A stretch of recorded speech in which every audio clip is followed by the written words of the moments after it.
Halo, jadi kita berjumpa lagi di mata kuliah sifat fisik pangan dan hasil pertanian. Pada pertemuan kali ini, pertemuan ke-12, kita akan belajar tentang sifat termal.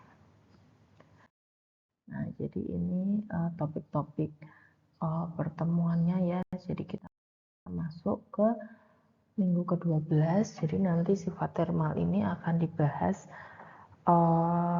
dalam 2 minggu ya, dalam minggu ini dan minggu depan. Jadi pada minggu ini kita akan belajar mengenai pendahuluan dari sifat termal dan contoh-contoh dari proses termal seperti itu. Jadi kita mulai ya pertemuan kali ini. Kita akan masuk ke pendahuluan. Nah, sifat termal itu apa? Jadi sifat termal itu sifat panas atau penggunaan panas dalam pengolahan pangan. Nah, penggunaan panas dalam pengolahan makanan ini telah dilakukan manusia sejak zaman purbakala. Jadi kalau kita lihat itu dari zaman dulu berburu gitu, manusia purbakala sudah menggunakan panas atau menggunakan api. Jadi mereka setelah berburu gitu, mereka memasak makanannya menggunakan api. Tapi tujuannya penggunaan api itu tuh sebatas untuk pengolahan makanan, bukan untuk tujuan pengawetan. Jadi penggunaan api untuk membakar binatang hasil buruan itu biasanya bertujuan untuk lebih enak dan lebih mudah dikunyah saja, bukan untuk tujuan pengawetan. Nah, penggunaan panas untuk pengawetan ini pertama kali pada tahun 1800-an, yaitu saat Napoleon Bonaparte punya masalah untuk mensuplai tentaranya di medan perang. Oleh karena itu, Napoleon Bonaparte itu mengadakan sayembara. Jadi, dia mengadakan sayembara berhadiah untuk siapa saja yang mampu mengembangkan metode pengawetan makanan. Seperti itu. Jadi nanti makanannya itu bisa awet dan bisa dikirim ke medan perang. Nah, lalu ada nih seorang yang mengusulkan metode pengawetan makanan, namanya Nicholas Appert. Jadi Nicholas Appert ini mengusulkan metode pengawetan menggunakan botol gelas ini, botol gelas yang ada di gambar sebelah kanan. Jadi teknologi pengawetannya masih sederhana. Jadi caranya makanan itu dimasukkan ke dalam botol gelas ini, lalu ditutup rapat. Setelah itu botol itu direbus dalam air yang mendidih beberapa saat, kemudian didinginkan. Nah, ternyata dengan proses pengawetan atau proses pemasakan seperti tadi, itu makanan itu tuh bisa awet sampai beberapa bulan dan tidak busuk. Jadi proses pengawetan ini sering disebut apartisasi atau apartization karena yang menemukan bernama Nicholas Appert, seperti itu. Nah, setelah penemuan Nicholas Appert ini, teknologi pengalengan itu terus berkembang, jadi mencoba beberapa metode lain, misalnya wadahnya, suhunya, waktunya, seperti itu. Karena Nicholas Appert ini tuh belum bisa menjelaskan bagaimana proses pengawetan terjadi.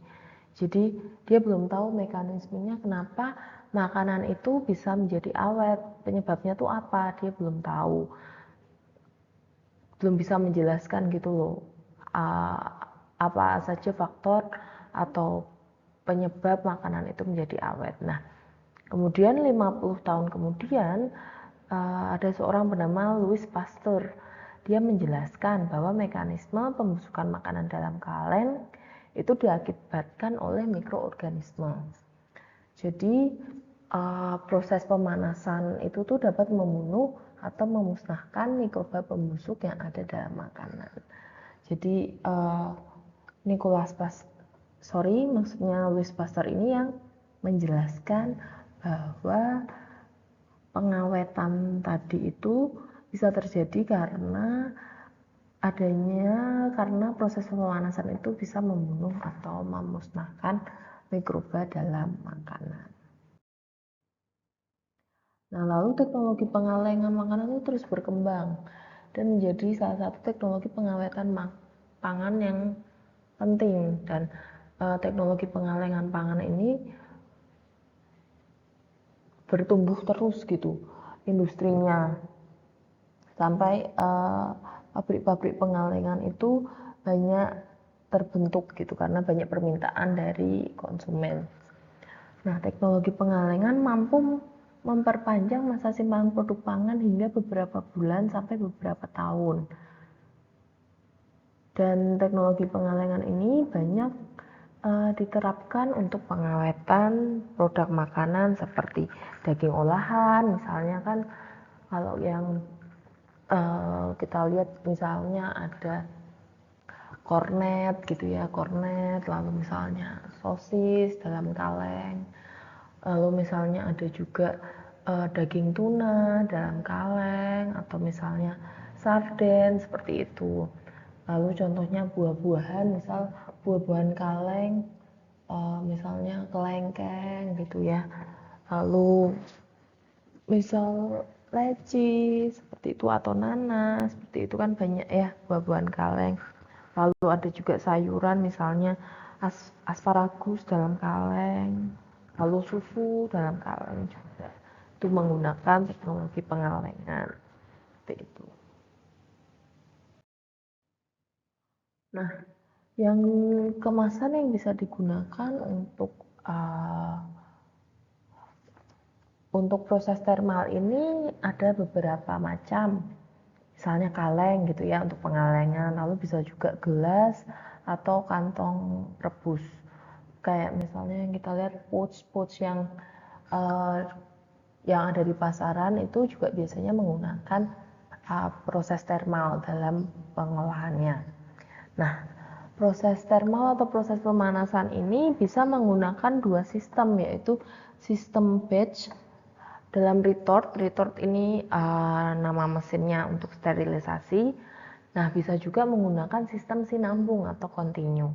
Perbedaannya tuh apa? Jadi kalau sistem batch itu tiap batch, jadi misal satu batch gitu nanti diletakkan di dalam satu keranjang gitu ya, dalam satu keranjang atau satu bak atau satu wadah gitu, lalu dipanaskan. Jikalau sudah selesai proses pemanasannya lalu didinginkan, bak atau wadah yang tadi diangkat kemudian didinginkan gitu. Jadi satu persatu gitu prosesnya. Kalau sudah selesai baru batch selanjutnya masuk, dipanaskan selesai, lalu didinginkan selesai, baru batch selanjutnya seperti itu dan seterusnya. Sedangkan kalau sistem sinambung atau continue ini biasanya menggunakan itu ban berjalan, jadi dia akan terus continue gitu. Jadi nanti produknya ada di ban berjalan itu, dia berjalan nanti masuk ke proses pemanasan, lalu berdasarkan waktu gitu ya, nanti ban berjalannya diatur kecepatannya gitu, nanti masuk ke proses pemanasan, setelah selesai lalu jalan terus ke proses pendinginan. Nah, itu kan secara kontinu, jadi produknya tuh ada terus gitu, produknya jalan terus seperti itu. Nah, makanan kaleng ini walaupun sudah mengalami proses sterilisasi masih mempunyai resiko terjadinya pertumbuhan mikroba anaerobik yang sangat berbahaya bagi manusia. Mikroba itu namanya Clostridium botulinum. Kenapa di makanan kaleng ini masih ada bakteri ini? Karena bakteri ini bisa tumbuh secara anaerobik. Jadi kalau makanan kaleng itu kan anaerobik ya kondisinya, jadi tidak ada oksigen ya karena tertutup rapat gitu oleh kemasannya. Nah, Mikroba ini selain anaerobik, dia bisa juga tumbuh di pH pangan yang berasam rendah atau di pH lebih dari 4,6. Jadi kalau pangan berasam tinggi berarti asamnya tinggi, itu berarti pH-nya rendah atau kurang dari 4,6. Sedangkan kalau pangan berasam rendah itu berarti pH-nya nggak terlalu rendah atau pH-nya di atas 4,6 seperti itu. Nah, kalau pangan berasam rendah atau pH di atas 4,6 itu biasanya merupakan pH optimum juga untuk pertumbuhan Clostridium botulinum ini. Nah, Clostridium botulinum ini selain anaerobik, selain bisa tumbuh di pH pangan berasam rendah, dia juga mempunyai spora. Nah, sporanya Clostridium botulinum ini biasanya tahan panas, sehingga kalau proses pengalengannya atau proses pemanasannya tidak cukup, maka spora itu nanti masih bisa bergerminasi atau tumbuh di bahan makanan seperti itu. Nah, kalau spora bisa bergerminasi atau tumbuh, nanti lama-kelamaan bisa terbentuk racun dari Clostridium botulinum ini, atau racunnya dinamakan racun botulin. Dan racun botulin ini sangat berbahaya karena nanti menyerang saraf dan bisa menyebabkan kelumpuhan, bahkan bisa menyebabkan kematian kalau yang diserang itu syaraf-syaraf di pernafasan. Kalau misalnya syaraf-syaraf pernafasan diserang, otomatis nggak bisa bernafas ya, nanti bisa menyebabkan kematian seperti itu. Nah, oleh karena itu diatur nih di peraturan keamanan pangan untuk makanan kaleng yang disterilisasi untuk mendapatkan kecukupan proses panas agar nanti Clostridium botulinum ini yakin sudah dikurangi sampai resiko yang bisa diterima. Jadi bakterinya tidak ada dan sporanya dalam kondisi yang dorman seperti itu. Jadi untuk meyakinkan bahwa mikroba yang beresiko ini sudah dihilangkan gitu atau dimatikan seperti itu. Makanya nanti perlu adanya perhitungan kecukupan proses panas pada proses termal pengalengan seperti itu. Nah, jadi proses termal itu apa sih? Proses termal itu definisinya adalah pengolahan dengan suhu tinggi. Ini kan termal ya, jadi dengan suhu tinggi. Tujuannya untuk apa? Tujuannya untuk membunuh atau menginaktifkan mikroorganisme dan enzim yang dapat menyebabkan kebusukan produk pangan dan berbahaya bagi kesehatan manusia. Nah, selain itu, untuk memperpanjang daya awet produk pangan yang mudah rusak dan meningkatkan keamanannya selama disimpan dalam jangka waktu tertentu dengan membunuh mikroorganisme pembusuk dan patogen. Jadi kenapa sih perlu dibunuh atau diinaktifkan mikroorganisme? Ya supaya produknya tidak mudah rusak, supaya produknya aman dari mikroba patogen seperti itu. Kalau sudah tidak ada mikroba perusak, otomatis produknya awet. Kalau sudah tidak ada mikroba patogen, otomatis produknya jadi aman dikonsumsi seperti itu. Nah, tujuannya ada lagi nih. Tadi sudah 2 ya. Nah, ini tujuan selanjutnya yaitu untuk mempengaruhi mutu produk, seperti memperbaiki mutu sensori, melunakkan tekstur produk sehingga mudah dikonsumsi, lalu bisa juga untuk meningkatkan daya cerna protein dan karbohidrat, dan yang terakhir untuk menghancurkan komponen-komponen yang tidak diperlukan, misalnya komponen anti gizi atau anti nutrisi ya, contohnya komponen trypsin inhibitor dalam biji-bijian. Nah, kemudian proses termal ini biasanya terbagi menjadi 2 proses, yaitu pasteurisasi dan sterilisasi komersial. Ini nanti masing-masing prosesnya akan kita bahas satu persatu. Jadi yang pertama pasteurisasi. Kenapa sih disebut pasteurisasi? Ya karena yang menemukan metode ini namanya Louis Pasteur. Jadi untuk menghormatinya makanya namanya disebut pasteurisasi. Nah, awalnya metode ini dikembangkan sebagai upaya untuk mencari metode pengawetan minuman anggur. Karena di Prancis itu kan banyak produk anggur ya. Nah, mereka mencari cara nih bagaimana sih biar wine ini tuh bisa lebih awet seperti itu.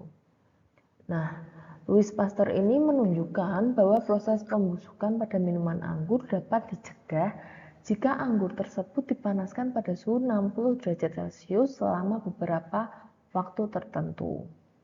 Nah, dalam pengembangannya, pasteurisasi ini banyak digunakan nih untuk proses pengolahan susu. Jadi, kita kan sering ya menemukan kalau misalnya orang yang jual susu murni gitu kan, susu segar gitu biasanya menggunakan metode pasteurisasi ini gitu. Tapi kalau misalnya kalau susu-susu yang ada di pasaran atau di retail gitu ya, di toko-toko biasanya menggunakan sterilisasi seperti itu. Nah, pasteurisasi itu apa? Jadi pasteurisasi adalah suatu proses pemanasan yang relatif cukup rendah karena biasanya dilakukan di suhu di bawah 100 derajat Celcius, biasanya nggak sampai 100 derajat Celcius. Tujuannya untuk apa? Jadi tujuannya untuk mengurangi populasi mikroorganisme pembusuk. Jadi tujuannya untuk mengurangi ya, bukan mematikan. Sehingga awet untuk beberapa hari. Untuk misal susu pasteurisasi kan walaupun susunya sudah dipasteurisasi, dia awetnya hanya beberapa hari. Jadi kalau sudah melewati beberapa hari tertentu, dia akan busuk gitu ya atau menjadi asam. Jadi kalau susu pasteurisasi biasanya awetnya paling lama sampai 2 minggu gitu ya atau 14 hari. Bisa juga pasteurisasi ini, produk pasteurisasi itu awet sampai beberapa bulan. Contohnya pada produk sari buah pasteurisasi. Nah, proses pasteurisasi ini dapat mengawetkan produk pangan dengan adanya inaktivasi enzim pembunuhan mikroorganisme yang sensitif terhadap panas. Tetapi hanya sedikit menyebabkan perubahan mutu gizi dan organoleptik. Nah, jadi proses pasteurisasi ini kan tadi ya menurunkan mikroorganisme pembusuk, membunuh mikroorganisme yang sensitif terhadap panas, inaktivasi enzim. Tapi perubahan mutu gizi dan organoleptiknya rendah karena suhu yang digunakan tidak terlalu tinggi, jadi tidak terlalu berpengaruh terhadap organoleptiknya, rasanya, warnanya, teksturnya seperti itu.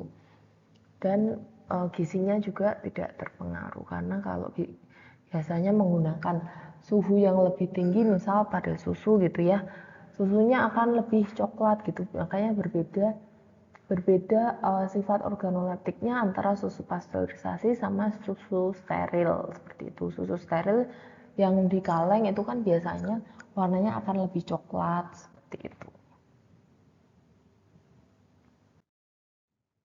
Nah, pasteurisasi ini ada 3 metode yang biasanya dipakai di industri susu.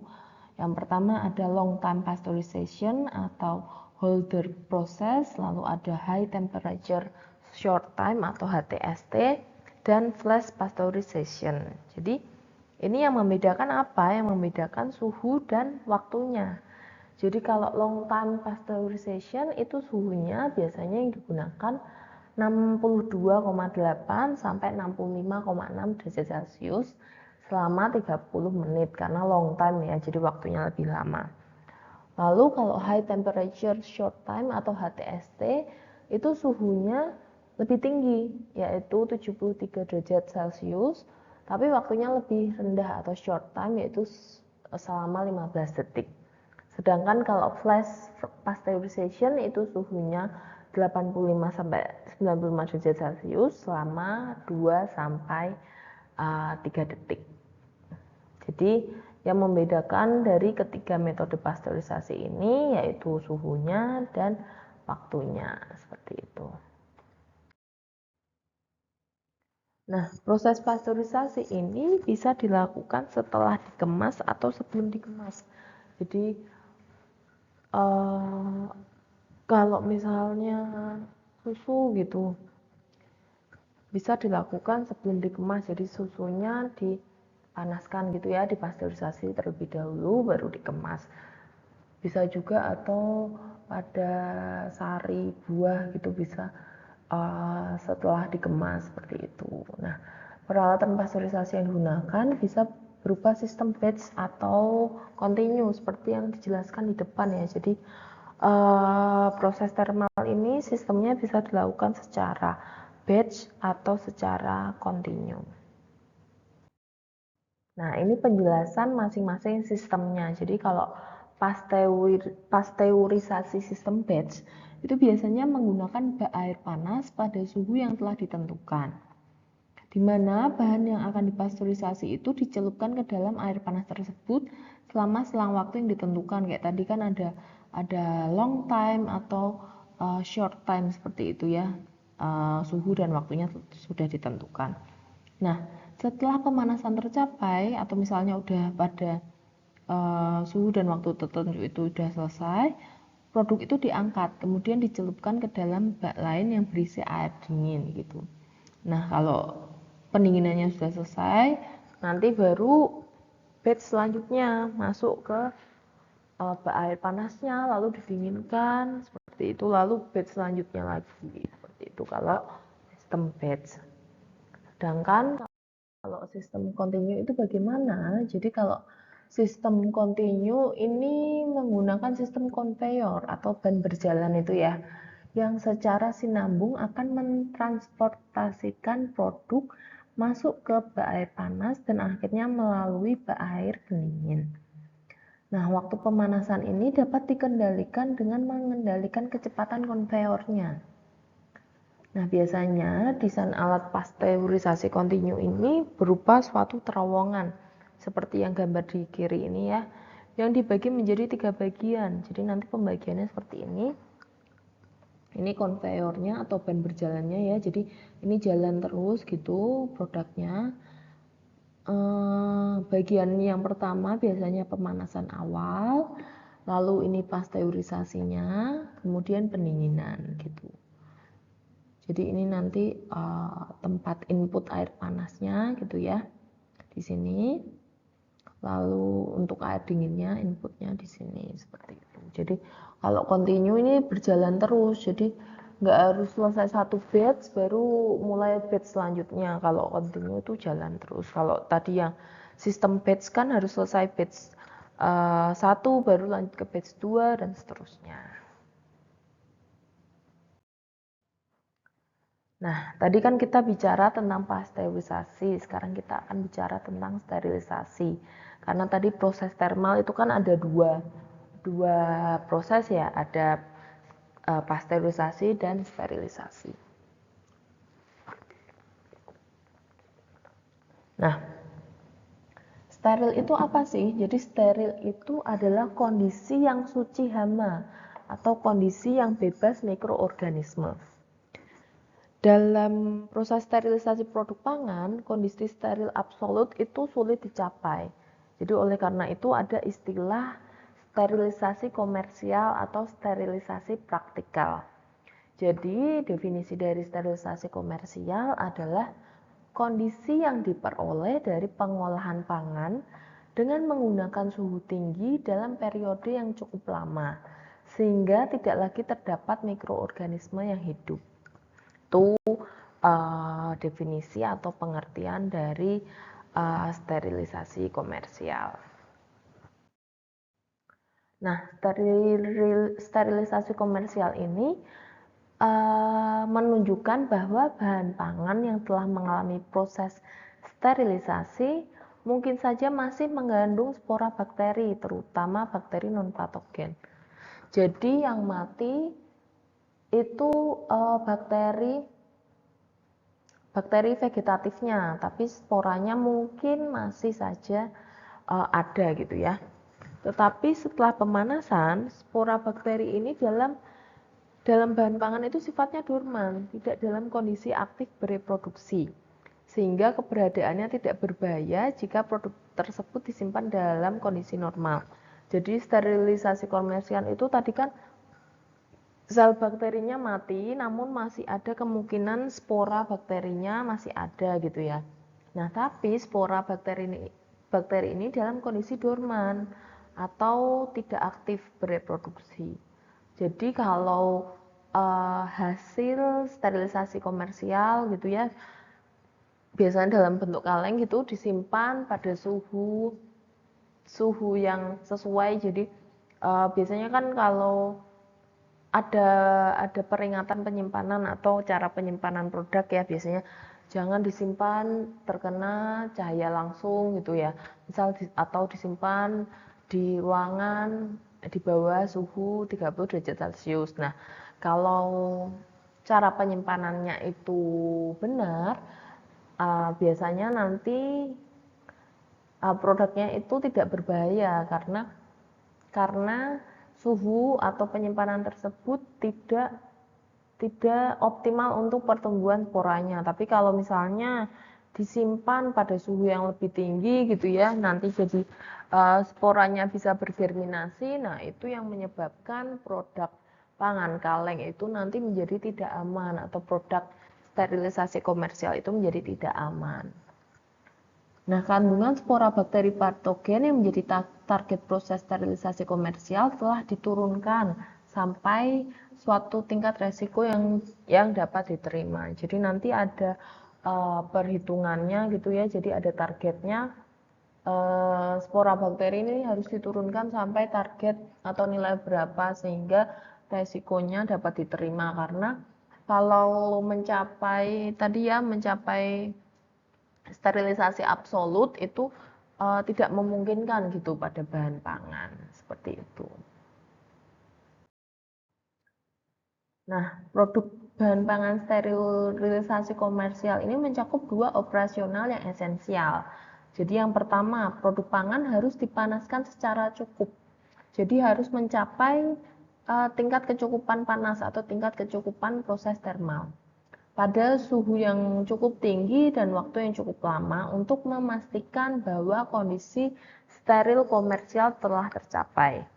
Nah, yang kedua, produk pangan harus dikemas dan ditutup dengan menggunakan wadah yang hermetis atau kedap udara. Contohnya kaleng, gelas, aluminium foil, dan retort pouch, sehingga mampu mencegah timbulnya rekontaminasi setelah produk tersebut disterilkan. Jadi kalau sudah steril itu ya harus dijaga gimana kondisinya tetap steril dengan wadah atau kemasan yang kedap udara. Karena kan percuma ya kalau kita sudah mensterilkan ternyata kemasan tersebut nggak kedap udara, jadi nanti mikroba bisa masuk lagi seperti itu. Jadi wadah yang hermetis ini mencegah agar tidak terjadi rekontaminasi atau kontaminasi ulang setelah produk disterilkan. Lalu sterilisasi ini bisa dilakukan dengan 2 metode. Jadi bisa menggunakan proses pengalengan konvensional atau in container sterilization, atau menggunakan proses aseptis. Jadi apa sih bedanya? Jadi bedanya kalau proses pengalengan konvensional atau in container sterilization itu produknya dimasukkan ke dalam kaleng, ya kan?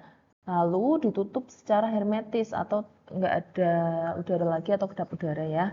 Nah, setelah itu produk dalam kaleng itu dipanaskan atau disterilisasikan dengan menggunakan retort atau mesin sterilisasinya ya.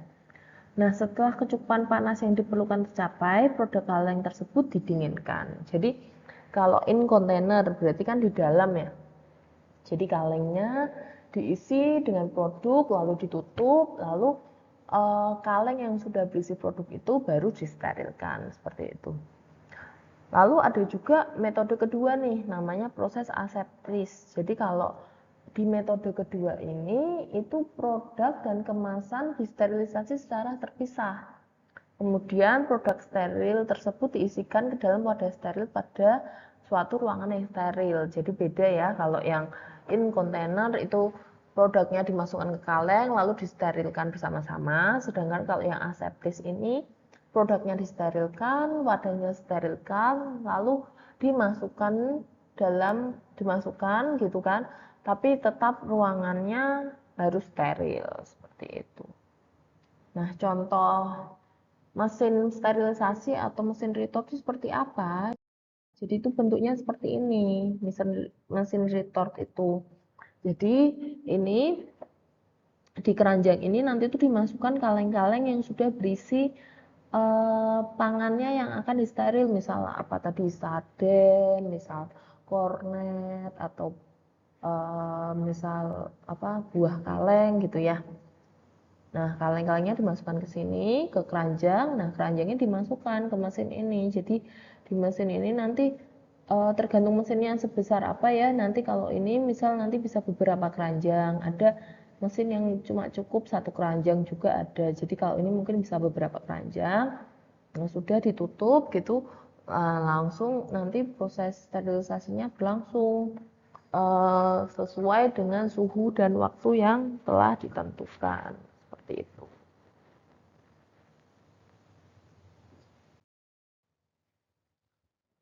Terus tadi kan kita membahas bahwa makanan kaleng itu masih bisa mengalami kerusakan gitu ya.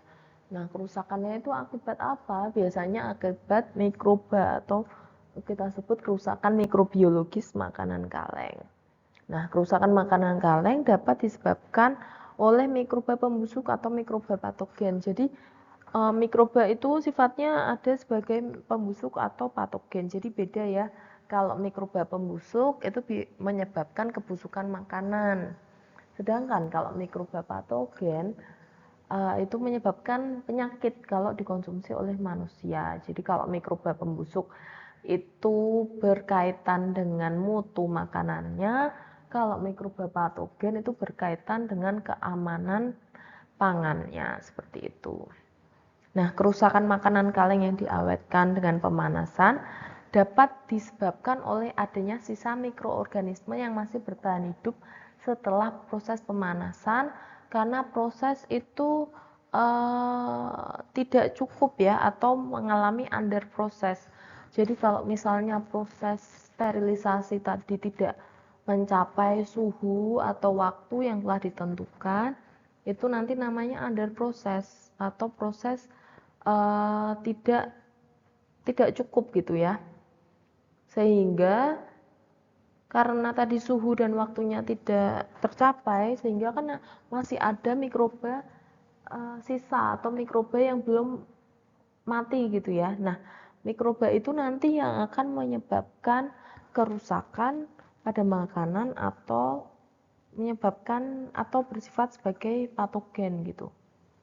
Nah, kerusakan makanan kaleng selain dari tadi karena under proses, bisa juga karena masuknya mikroba dari luar melalui bagian kaleng yang bocor setelah proses pemanasan. Jadi misal makanan kaleng ini tuh sebenarnya sudah steril gitu ya, tapi karena kalengnya rusak,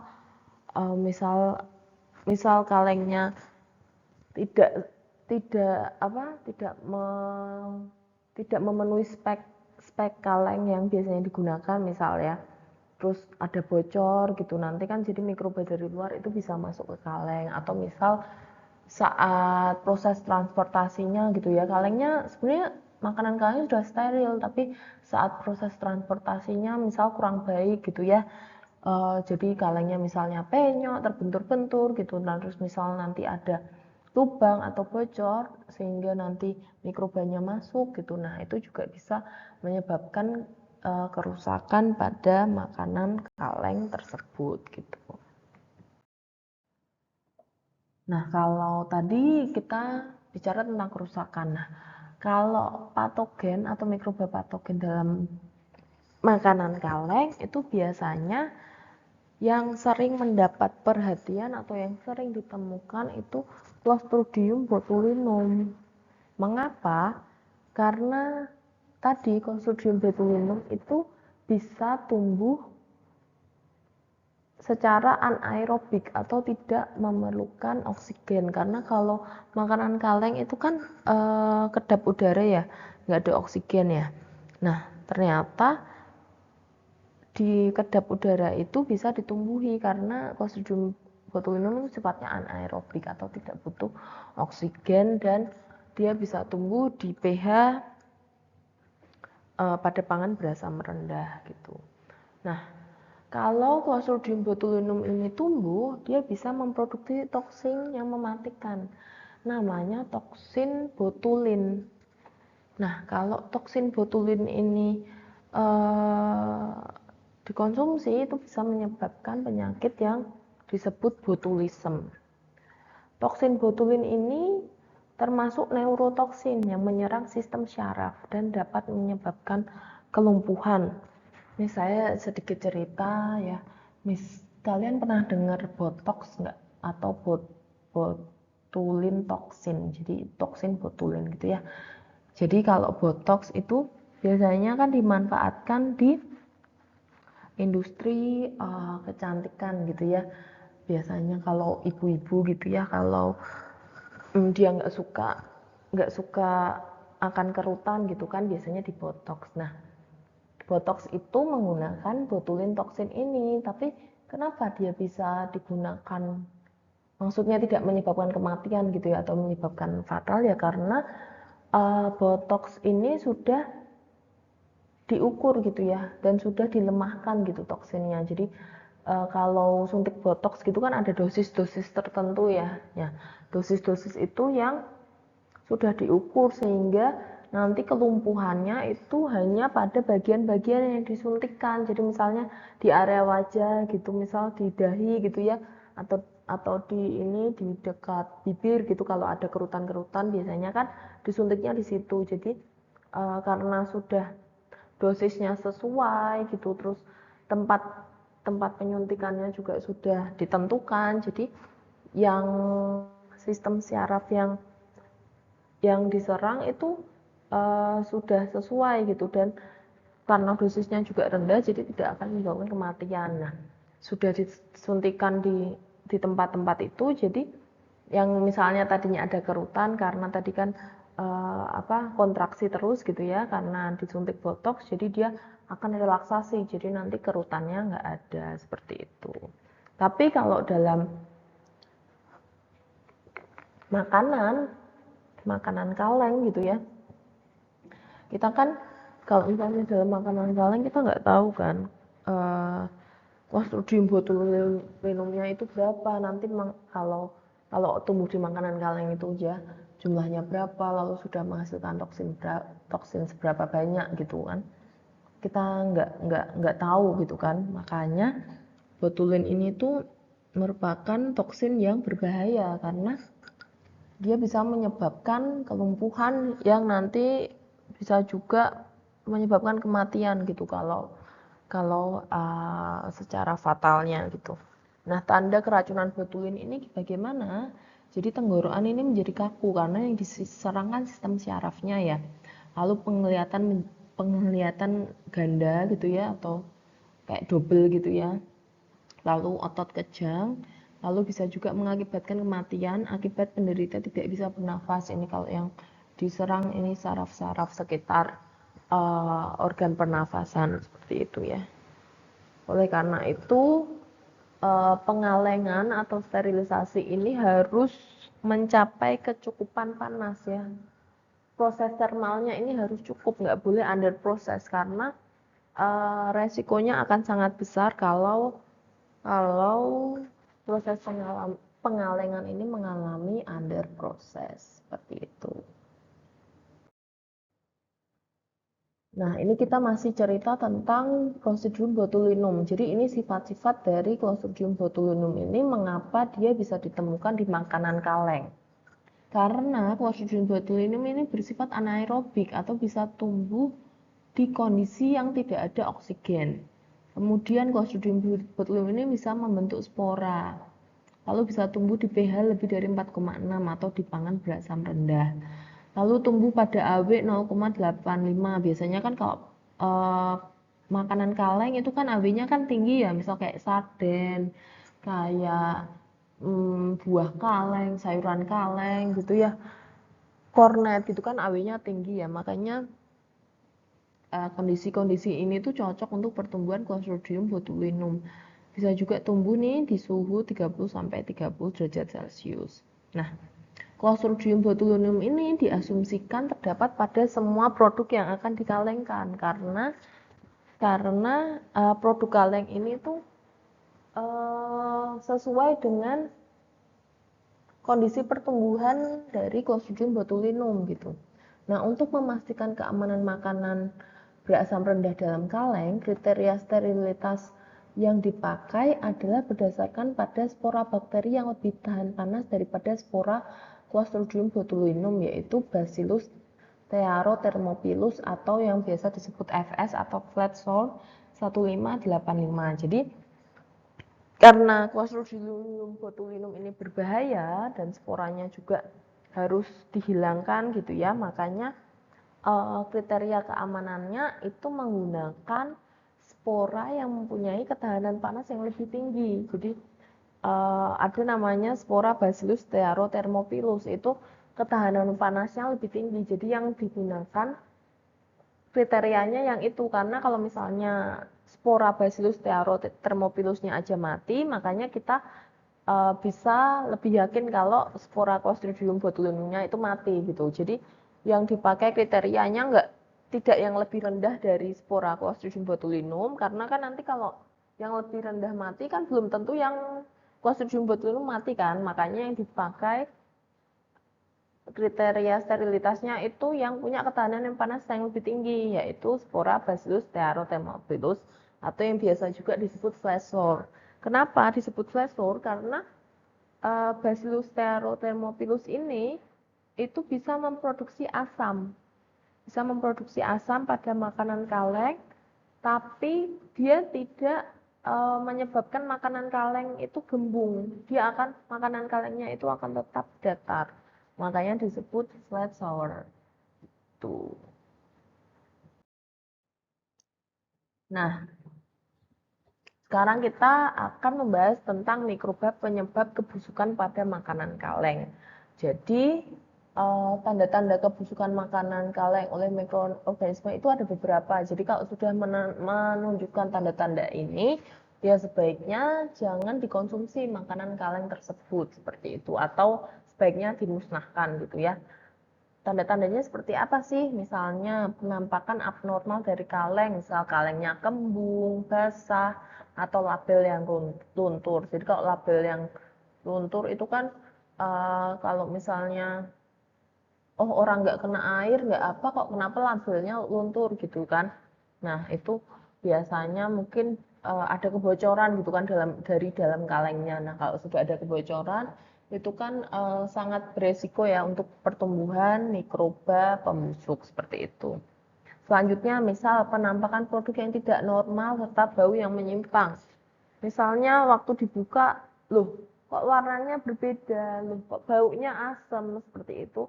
Nah, sebaiknya produk makanan kaleng itu tidak dikonsumsi atau produknya hancur dan pucat atau keruh dan tanda-tanda abnormal lain pada produk cair. Jadi kalau ditemukan tanda-tanda seperti ini pada makanan kaleng, itu kita bisa mencurigai bahwa makanan kaleng ini mengalami kebusukan akibat mikroorganisme seperti itu.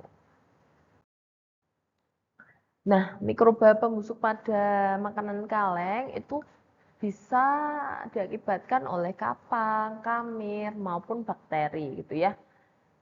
Bakterinya itu juga bisa macam-macam, misal bakteri termofilik, karena dia kan termofilik, dia bisa hidup di suhu tinggi gitu ya, jadi dia walaupun mengalami proses sterilisasi, misal dia bisa tahan gitu ya, atau bakteri mexofilik pembentuk spora atau bakteri non pembentuk spora. Nah dari ketiga ini penyebab utama kerusakan makanan kaleng itu biasanya dari bakteri gitu. Jadi kapang dan kamir itu biasanya menyebabkan kerusakannya lebih rendah atau jarang gitu ya, lebih sering karena bakteri. Nah, kalau tadi kan kita belajar tanda-tanda atau gejala makanan kaleng yang rusak atau yang busuk. Nah, jenis kebusukan makanan kaleng itu juga ada beberapa. Jadi ada 4 ya, ada incipient spoilage, ada kontaminasi setelah pengolahan, ada juga kurang cukup pemanasan atau under process, ada juga karena kerusakan termofilik. Jadi ini jenis-jenis kerusakan makanan kalengnya. Jadi yang pertama, incipient spoilage. Incipient spoilage itu apa? Jadi kerusakan atau kebusukan makanan kaleng karena makanan kaleng dibiarkan terlalu lama sebelum sterilisasi, menyebabkan terjadinya pertumbuhan bakteri pada makanan, sehingga dimulainya kebusukan. Jadi kalau misalnya proses sterilisasi itu harus berlangsung secara cepat kalau makanan kaleng itu sudah diproses gitu ya. Jadi kalau makanan kaleng sudah ditaruh di kaleng itu harus segera disterilisasi, jangan dibiarkan terlalu lama. Kalau dia dibiarkan terlalu lama berarti kan dia ada di suhu ruang seperti ini ya, terus dia bisa tumbuh gitu loh, padahal mikroba itu kan tumbuhnya kan cepat ya, secara logaritmik. Jadi kalau dibiarkan dalam waktu yang lama, misal dalam 5 jam, 10 jam gitu kan, dia sudah berkali-kali lipat gitu. Nah, itu yang disebut incipient spoilage. Nah, selanjutnya adalah kontaminasi setelah pengolahan. Jadi ini sudah setelah sterilisasi lalu mengalami kontaminasi gitu ya, atau rekontaminasi karena adanya kebocoran kaleng, misal penutupan yang kurang sempurna, lalu misalnya kerusakan kalengnya, lalu misalnya air pendingin yang terkontaminasi dalam jumlah yang besar. Jadi kalau air pendinginnya tadi ya setelah sterilisasi kan didinginkan. Nah, kalau air pendinginnya ini aja terkontaminasi, nanti kan takutnya mengontaminasi makanan dalam kalengnya seperti itu. Atau bisa juga karena kurang cukup pemanasan atau under process. Jadi kalau under process ini misal under process ini maksudnya suhu dan waktu yang ditentukan ini tidak tercapai. Jadi pemanasannya kurang gitu ya. Jadi kalau pemanasannya kurang kan jadi proses sterilisasinya kan tidak terjamin gitu ya. Ini akibat tidak diikutinya waktu atau suhu yang telah ditetapkan. Jadi misalnya waktunya suhunya harusnya 121 derajat Celcius itu tidak tercapai. Misal waktunya berapa menit gitu tidak tercapai. Nah, itu menyebabkan under process. Bisa juga karena kerusakan mekanik. Jadi misalnya mesinnya rusak gitu ya. Jadi suhunya tidak tercapai atau kesalahan manusia. Jadi misal manusianya input suhunya atau waktunya tidak sesuai dengan prosedur yang seharusnya gitu ya. Itu juga menyebabkan under process. Bisa juga kerusakan selanjutnya tuh kerusakan termofilik. Jadi kerusakan termofilik ini apa? Jadi apabila proses pendinginan setelah sterilisasi terlalu lambat atau produk disimpan pada suhu penyimpanan di atas normal, maka makanan kaleng dapat rusak oleh bakteri termofilik. Jadi kalau setelah sterilisasi, pas sterilisasi itu kan menggunakan suhu tinggi ya. Biasanya di atas 100 derajat Celcius gitu ya, 121 seperti itu. Nah, suhu tinggi itu kan suhu yang disukai oleh bakteri termofilik atau bakteri yang bisa hidup di suhu yang tinggi. Nah, kalau tidak langsung didinginkan, nah nanti bakteri termofiliknya bisa hidup gitu kan. Atau misalnya produknya nih udah steril, udah didinginkan gitu ya, udah dengan prosedur yang prosedur yang benar gitu ya, tapi produknya nanti disimpan penyimpanannya pada suhu tinggi. Jadi misal langsung terkena paparan sinar matahari seperti itu ya biasanya, atau tidak disimpan di sesuai prosedur yang seharusnya. Kalau misalnya biasanya kan di dusnya nanti kan ada ya, jangan terkena paparan matahari langsung, disimpan pada suhu sekian-sekian gitu kan. Nah, Kalau tidak sesuai mengikuti prosedur penyimpanan, itu nanti juga takutnya bisa rusak juga oleh bakteri termofilik gitu ya. Jadi proses sterilisasi gitu kan memang harus dilakukan sesuai prosedur, mencapai suhu dan waktu yang tertentu, setelah itu langsung didinginkan. Jadi prosesnya itu nggak boleh terlalu lama seperti itu, karena memang untuk menghindari kerusakan-kerusakan ini gitu ya, khususnya kerusakan karena mikroba seperti itu.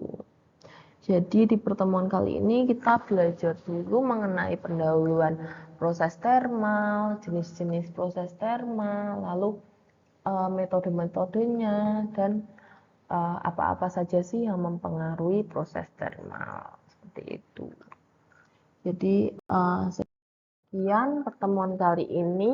Jadi untuk sifat termal ini nanti kita akan lanjutkan di pertemuan selanjutnya seperti itu.